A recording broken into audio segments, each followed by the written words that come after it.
بسم الله الرحمن الرحيم ورشيخ waxay ugu leedahay taariikh aad iyo aad u weyn taariikhdaas oo aan dhihi karo bilaawigii isboortiga oo aan bilaabay dalka Soomaaliya aan ka bilaabay inkastoo xaafadaha aan ku soo ciyaarayay xilligii Maxamed laakiin inaan koobo ku ciyaaro oo aan macallimiin la kulmo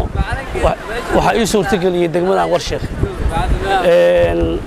sanadihii markii burburkii uu dhacay dagaalkii Maxamed Siyaad Barre anigoo yar 91 ayaan waxaan imid degmada Warshiikh u soo qaxnay ilaahay wuxuu ahay ku manaystay degmadan dhalinyaro badan oo isboortis oo hadda qaarkood joogaan oo soo gacan qabteen niman odayaal oo macallimiin ah wuxuu igu horeeyay yani waxyaabaha aan xusi karo waxay tahay waxaan kula kulmay ugu yaraan معلمين national teamka u ciyaari jiray birisamaadkii oo anoo yar inta aan ku wada ciyaari jirnay koobaha si loogu dheelay baray sidii muxuu ahay qaabka aniga aan ku soo baxay defensiga ay baray oo uu ka mid yahay Allah u naxariistay Macallin Ayuub jeeyo oo inta isla joogi jirnay waxa ka mid ah Macallin Cambar oo hadda Nairobi joogo oo Warshiikh aan isla joogi jirnay qixi waxa ka mid ah macallinka weyn ee qaranka Macallin Nuur Amiin oo asagana degmada Warshiikh yaraanteedii igu soo barbaariyay asagana waxa ka mid ah dad badan oo ciyaartooy ah jiraan oo halkan joogi jiray sida Daawud Jeeyo kale Macallin Uus Qiyaam oo kale dad badan Allah u naxariisto dad badan joogi jiray oo qixi markii laga soo qaxay dagaaladii laga soo qaxay Warshiikh joogi jiray macallimiintaas waxay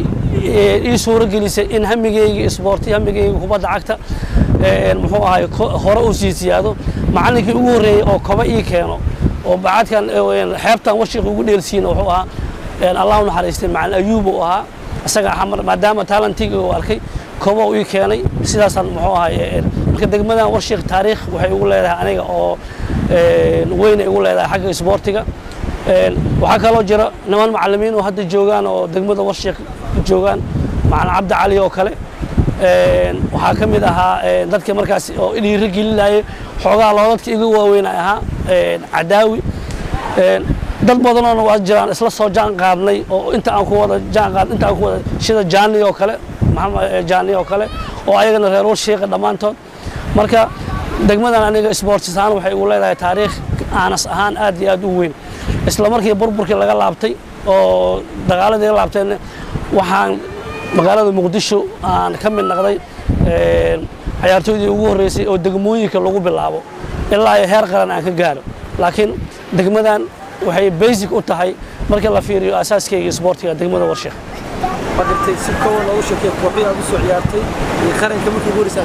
inta jiraad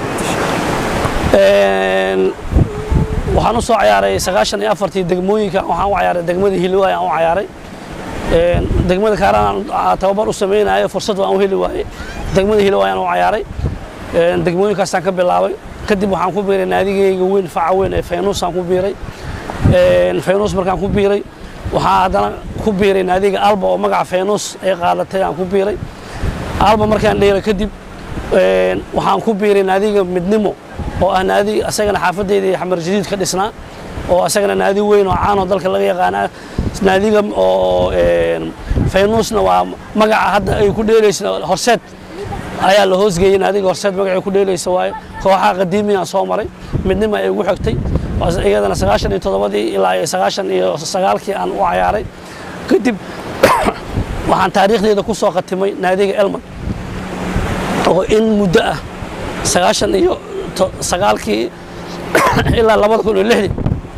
aan muxuu ahaa naadiga Elman u ciyaaray national teamka markii ugu horeysay aan wuxuu ahaa 96 markii aan ka soo laabanay Alba 96 ka soo laabanay ciyaaraha bariga bartamaha Afrika ee Mwanza ayaa xiriirka kubadda cagta waxay ii aqoonsadeen inaan laacibiintii ciyaarta ka qayb galeysay dadka ugu firfircoon ahaa waxaana la magacaabay xulka qaranka oo under 17 ka oo aan ku ciyaaraynay ciyaartii ugu horeysana waxaan ku ciyaarnay muxuu ahay Nairobi aan ku ciyaarnay ma yani soo koobi karo international team aan baxay ma soo koobi karo waa 10 jeer way ka badan yihiin 15 jeer way ka badan yihiin naadiga intaan soo baxay ama naadi kale aan oo ciyaaray sida Albo kale oo aan 95 aan raacay midnimo oo kooxdeeda aan ayagana aan muxuu ahay raacay Elman oo 99 ilaa 2006 aan ahaaba team leaderkii dadkii oo Elman oo lagu tashto aan ahaa booska ka ciyaari jirtay aniga booskan ka ciyaari jiray difaacan ka ciyaari jiray lambarka labaad ka ciyaari jiray ku dheelista aan warshiq aan ku dheelay iyo macallimiintii aan soo sheegayay iyo macallimiin kale oo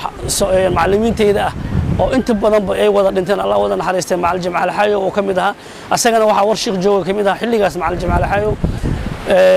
macallimiintaas macallin Cabdikuus macallimiintaas waxay igu saaciday inaan afarta position oo defensiga aan dheelo inaan lambar 3 dheelo lambar 2 dheelo lambar 5 dheelo lambar 4 dheelo kooxahan u dheelay iyo national teamkan waa u soo wada dheelay lambar 5 waa u soo dheelay lambar 4 waa u soo dheelay 3 gadaal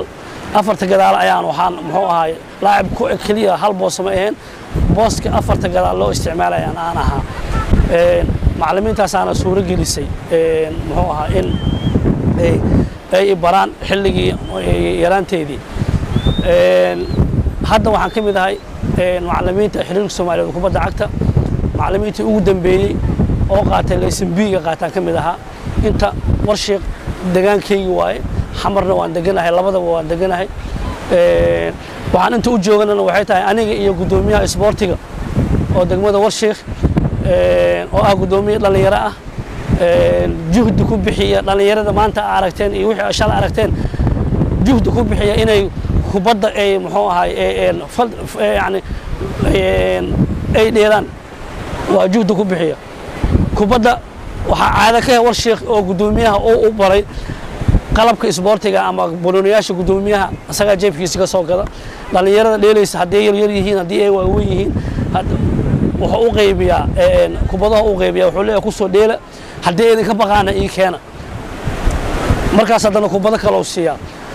intaas oo sano oo gudoomiye ahayna wuxuu ka maamulay degmadan jeebkiisa oo ka maamulay wax taa kuleen oo ku yimaado marmar oo xiriirka kubadda cagta Soomaaliya mar noo yimideen way jirtaa oo na soo boqdeen degmada soo boqdeen ayna arkeen talantiga degmada waxaan aad ugu faraxsanahay idaacadda Goal FM oo xilligeygii ahaa idaacadihii la soo aasaasay muxuu ahay isboortiga